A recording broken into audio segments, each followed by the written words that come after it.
कहा जाता है कि ईश्वर हर जगह उपलब्ध नहीं हो सकता था, इसलिए उसने माँ को बनाया। आपने कभी ऐसा देखा कि हमने ईश्वर से जो कुछ मांगा वो सब कुछ उसने हमें दे दिया, हमारी हर विश को पूरा कर दिया? फिर आखिर हम ऐसा क्यों करते हैं कि हमारा बच्चा हमसे जो कुछ भी मांगता है हम उसकी हर विश को पूरा करने की कोशिश करते हैं, एक अच्छी माँ की दौड़ में दौड़ रहे होते हैं। तो कहीं आप एक अच्छी माँ बनने की दौड़ में तो नहीं दौड़ रही?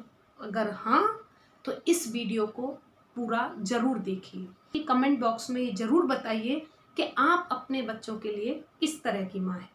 तो मदर्स डे के इस खूबसूरत मौके पर ढेर सारी शुभकामनाएं और ढेर सारा प्यार लिए मैं डॉक्टर ममता शर्मा एक बार फिर से आप सभी का बहुत बहुत स्वागत करती हूं अपने माधव मंथन परिवार में। तो आइए इस चर्चा को आगे बढ़ाते हैं। तो आज की चर्चा में हम कुछ एक ऐसी माँओं को लेते हैं जो बेहद ही लविंग, केयरिंग और अपने बच्चों को बहुत ज़्यादा प्यार करने वाली, उनका बहुत ज़्यादा ध्यान रखने वाली, उनकी हर विश को पूरा करने वाली, उनके ऊपर आने वाली किसी भी समस्या में दीवार बनकर खड़ी रहने वाली, उनकी लाइफ की हर एक खुशी के लिए कुछ भी कर गुजरने वाली, और दूसरी तरफ वेल डिसिप्लिन्ड, थोड़ी सी स्ट्रिक्ट, बच्चों के जीवन में आने वाली परेशानियों से उनको खुद जूझने देने वाली, बच्चों की हर बात को ना सुनने वाली, बच्चों को कुछ गर्म और कुछ नरम माहौल देने वाली माएँ हैं।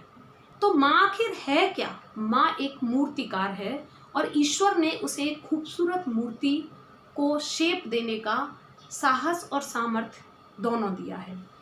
तो एक तरफ एक ऐसी माँ है जो अपनी मूर्ति पर कोई भी मुश्किल चोट नहीं डालना चाहती, वो अपनी मूर्ति को किसी भी तरह का कष्ट नहीं होने देना चाहती, वो अपनी मूर्ति को हर तरह से संभाल और सहेज कर रखना चाहती है। लेकिन दूसरी तरफ एक ऐसी माँ है जो अपनी मूर्ति में लगने वाली हर चोट को और उससे होने वाले दर्द को नज़रअंदाज करके उस मूर्ति को एक खूबसूरत शेप देना चाहती है। तो आप इन दोनों में से कौन सी माँ है? कमेंट बॉक्स में ज़रूर बताइएगा। तो देखिए, कई बार ऐसा होता है कि कुछ माएँ अपने बच्चों के सामने बेहतर और महान बनने की एक होड़ में उनकी कुछ गलत जिदों के सामने भी झुक जाती हैं जो उनको नहीं करना चाहिए। आखिर आज समाज में टीनेजर्स में इतनी सारी गलत आदतें देखने में क्यों आ रही हैं?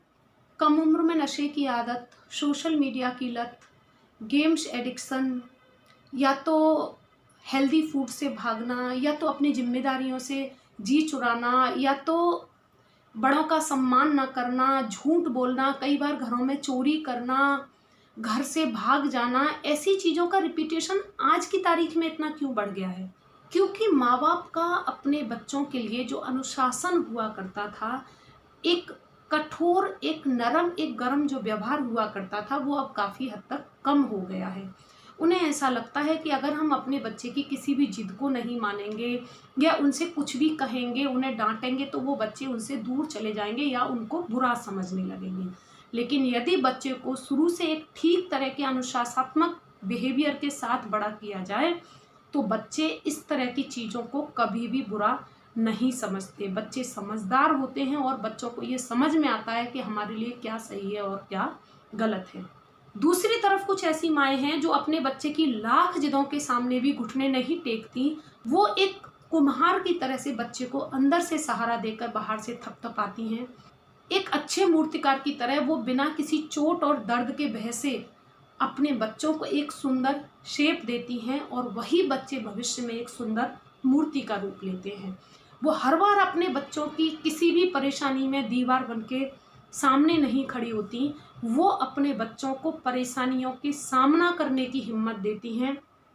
एक गाइड की तरह से उनका हाथ पकड़कर उन परेशानियों से उन्हें बाहर निकालने में मदद करती हैं, लेकिन उन्हें उनकी परेशानियों को खुद फेस करने देती हैं ताकि वो ये समझ सकें कि जब उनके सामने जीवन में बड़ी बड़ी समस्याएं आएंगी तो वो बच्चे ज़्यादा बेहतर तरीके से उन्हें सॉल्व कर पाएंगे। थोड़े वक्त के लिए उनके बच्चे उन्हें गलत या कठोर माँ कह सकते हैं या खराब माँ कह सकते हैं, लेकिन ये निश्चित है कि जब वो बच्चे समझदार होंगे वो निश्चित तौर पर अपनी माँओं की इज्जत करेंगे।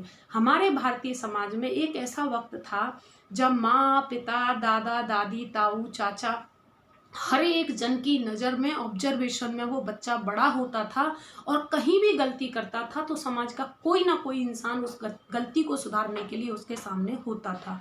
लेकिन अब वो वक्त आ चुका है जब न्यूक्लियर फैमिलीज़ हैं और उनमें माता पिता के अलावा बच्चे को सही या गलत समझाने और सिखाने वाला कोई नहीं है। तो ऐसी स्थिति में माँ के ऊपर ये जिम्मेदारी और ज़्यादा बढ़ जाती है। तो हमें हमारी जिम्मेदारियों का अपने अच्छे या बुरे होने के स्वार्थ से परे होकर सही तरीके से पालन करना बहुत ज़रूरी है। तभी हम समाज को एक अच्छा नागरिक सौंप पाएंगे। कबीरदास जी ने कहा था कि जननी जने तो भक्त जन कै दाता के सूर, नहीं तो जननी बांझ रहे काहे गवावे नूर। तो यदि हम अपने देश की जनसंख्या में एक और फिगर बढ़ाने के लिए कुछ भी कर रहे हैं तो वो बहुत आसान है, लेकिन यदि हम एक अच्छा नागरिक बनाना चाहते हैं तो हमें अच्छे और बुरे के स्वार्थ से ऊपर उठकर एक कठोर, एक नरम और एक गर्म माँ की भूमिका निभानी ही होगी। तो अंत में एक बार फिर मदर्स डे की ढेर सारी शुभकामनाओं के साथ मैं डॉक्टर ममता विदा लेती हूँ। जय हिंद, जय भारत।